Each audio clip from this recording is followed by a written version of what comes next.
ભાવનગરમાં સર્જાયેલ દર્દનાક લઠ્ઠાકાંડને પગલે સમગ્ર ગુજરાતભરમાં જનરોષ ફાટી નીકળ્યો છે। આ ઘાતક ઘટનાના પ્રત્યાઘાત રૂપે વિપક્ષ કોંગ્રેસ દ્વારા રાજ્યવ્યાપી વિરોધ પ્રદર્શન અને ધરણાના કાર્યક્રમો યોજીને શાસક ભાજપ સરકાર સામે રીતસરનો મોરચો માંડવામાં આવ્યો છે। જેના ભાગરૂપે ડભોઈ શહેર કોંગ્રેસ સમિતિ દ્વારા ડભોઈના ઐતિહાસિક ટાવર ચોક ખાતે આવેલ મહાત્મા ગાંધીજીની પ્રતિમા પાસે એક વિશાળ ધરણા કાર્યક્રમનું આયોજન કરાયું હતું। આ વિરોધ પ્રદર્શન દરમિયાન કોંગ્રેસી કાર્યકરો અને નેતાઓ દ્વારા ગૃહ રાજ્યમંત્રી હર્ષ સંઘવીના રાજીનામાની ઉગ્ર માંગ કરવામાં આવી હતી।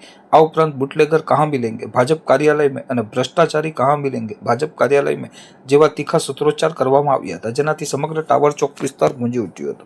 આ સંવેદનશીલ સ્થિતિને ધ્યાનમાં રાખીને કોઈ અપ્રિય ઘટના બનવા ન બને તે માટે ડભોઈ પીઆઈ પટેલની સીધી દેખરેખ હેઠળ ઘટના સ્થળે ચુસ્ત પોલીસ બંદોબસ્ત ગોઠવી દેવામાં આવ્યો હતો। આ ધરણા કાર્યક્રમમાં ડભોઈ શહેર કોંગ્રેસ પ્રમુખ સતીશ રાવલ, તાલુકા કોંગ્રેસ પ્રમુખ સુધીર બારોટ, નગરપાલિકા પ્રમુખ પુષ્પાબેન રાવલ, ઉપપ્રમુખ નૂર મોહમ્મદભાઈ લાફાવાલા સહિત નગરપાલિકાના સભ્યો, શહેર તેમજ તાલુકાના વિવિધ હોદ્દેદારો અને મોટી સંખ્યામાં સ્થાનિક નાગરિકો ઉપસ્થિત રહ્યા હતા। વિરોધ પક્ષના નેતાઓએ રાજ્યમાં કાયદો અને વ્યવસ્થાની સ્થિતિ સામે ગંભીર સવાલો ઉઠાવી સરકારની નિષ્ફળતા પર પ્રહારો કર્યા હતા। સમગ્ર ધરણા કાર્યક્રમ આક્રમક સૂત્રોચ્ચાર છતાં શાંતિપૂર્ણ રીતે સંપન્ન થતા સ્થાનિક પોલીસ તંત્રે રાહતનો શ્વાસ લીધો હતો।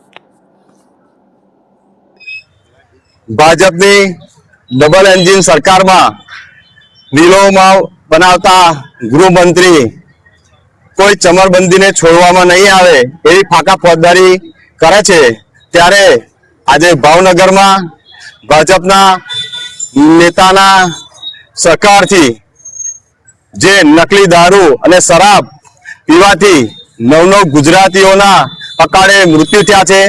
આજે 9 પરિવારોએ એમના સ્વજનો ગુમાવ્યા છે। ત્યારે હું અમારા પ્રદેશ કોંગ્રેસ સમિતિના પ્રમુખ અમિતભાઈ ચાવડાની સૂચના અનુસાર ડભોઈ તાલુકા, શહેર તેમજ તાલુકા કોંગ્રેસ સમિતિના હોદ્દેદારો આજે અહીંયા અમે ભેગા થયા છે ડભોઈ ટાવર ચોક ખાતે।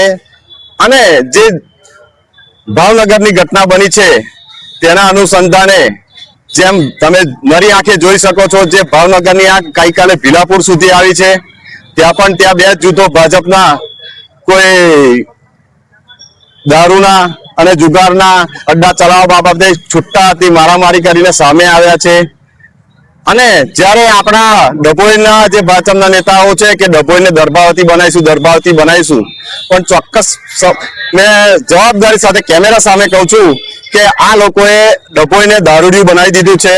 તમે કોઈ પણ પોલીસને પૂછો, પીઆઈ હોય, પીએસઆઈ હોય, જમાદાર હોય, પૂછો તો એ તમને ચોક્કસ પૂછશો તો કહેશે કે આ અહીંયા જે દારૂનું દૂષણ છે એ ભાજપના ઈશારે ચાલે છે। આ જગ જાહેર વસ્તુ છે અને અમે ચોક્કસ જ્યારે નડિયાદથી લઈને તળિયા સુધી ભાજપની સરકાર હોય અને આ બેફામ જે બુટલેગરો બન્યા છે તેના વિરોધ માટે અહીંયા ભેગા થયા છે અને ગૃહમંત્રી આ બાબતે વહેલી તકે રાજીનામું આપે એની અમે માગણી કરીએ છીએ।